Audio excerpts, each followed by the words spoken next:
অভিনয় দক্ষতায় দর্শকদের মনে জায়গা করতে না পারলেও কাদেরের মনে ঠিকই জায়গা করে নিয়েছিলেন তিনি। শুধু ওবায়দুল কাদেরে নয়, আওয়ামী লীগের অন্যান্য নেতাদের সান্নিধ্যে রাতারাতি কোটিপতি বনে যান অফসাইডের এই নায়িকা।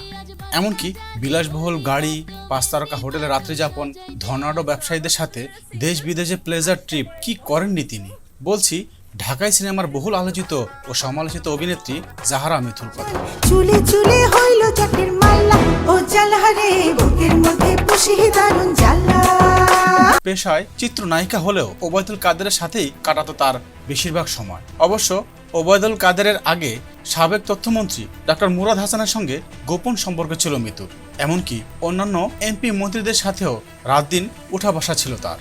তবে বরাবরই মিতুর সঙ্গে নাম এসেছে ওবায়দুল কাদেরের, কারণ শত ব্যস্ততার মাঝেও মিতুর বইয়ের মোড়ক উন্মোচন থেকে শুরু করে সিনেমার মহরত অনুষ্ঠানেও ছুটে যেতেন ওবায়দুল কাদের। নায়িকা থেকে আজকে কবি হয়ে গেল।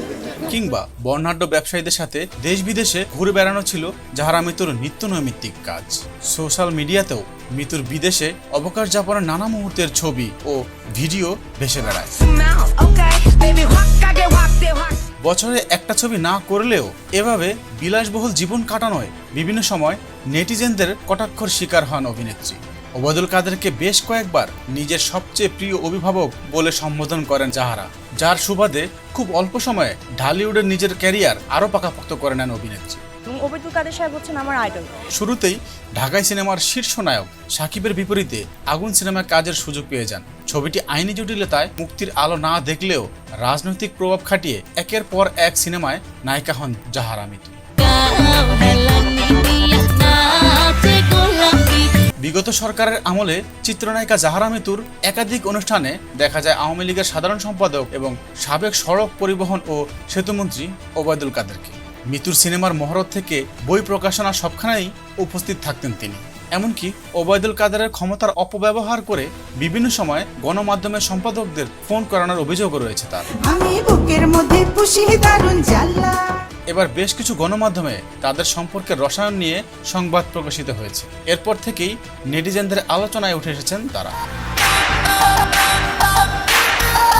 একটি গণমাধ্যম লিখেছে, নায়িকা জাহারা মিতুর স্পর্শ ছাড়া ঘুমাতেন না ওবায়দুল কাদের। অন্য একটি গণমাধ্যম তাদের খবরের শিরোনাম করেছেন, ওবায়দুল কাদেরকে ঘুম পাড়িয়েই ফিরতেন নায়িকা জাহারা মিতু।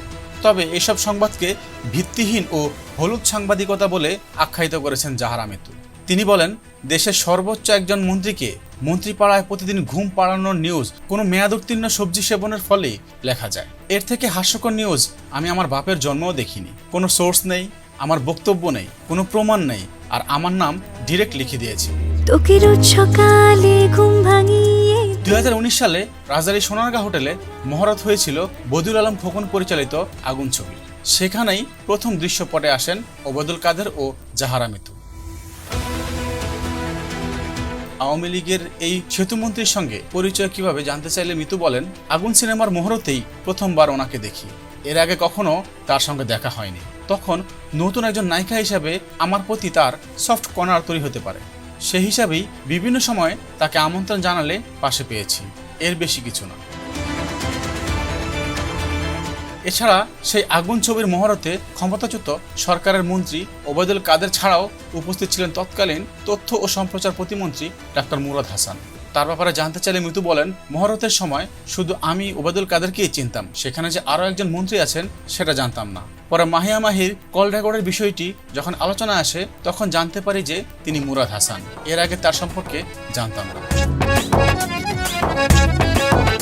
মিতু জানালেন, গণমাধ্যমে ওবায়দুল কাদেরকে জড়িয়ে এভাবে সংবাদ প্রকাশে আমার পরিবারের লোকজন বিব্রত।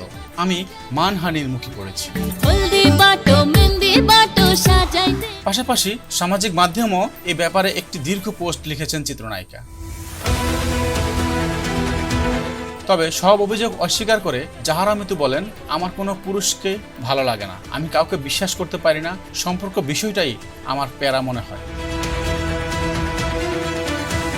জাহারা মিতু দেশীয় ইন্ডাস্ট্রিতে আসেন একটি সুন্দরী প্রতিযোগিতার মাধ্যমে, করেছেন উপস্থাপনা থেকে টিভি নাটক। এরপরে বেশ কয়েকটি সিনেমায় অভিনয় করলেও মূলত শাকিব খানের সঙ্গে আগুন ও কলকাতা দেবের সঙ্গে কমান্ডোতে স্ক্রিন শেয়ার করে আলোচনায় আসেন। তবে এই নায়িকার ক্যারিয়ারে উল্লেখযোগ্য দুটি সিনেমাই মুক্তি পায়নি।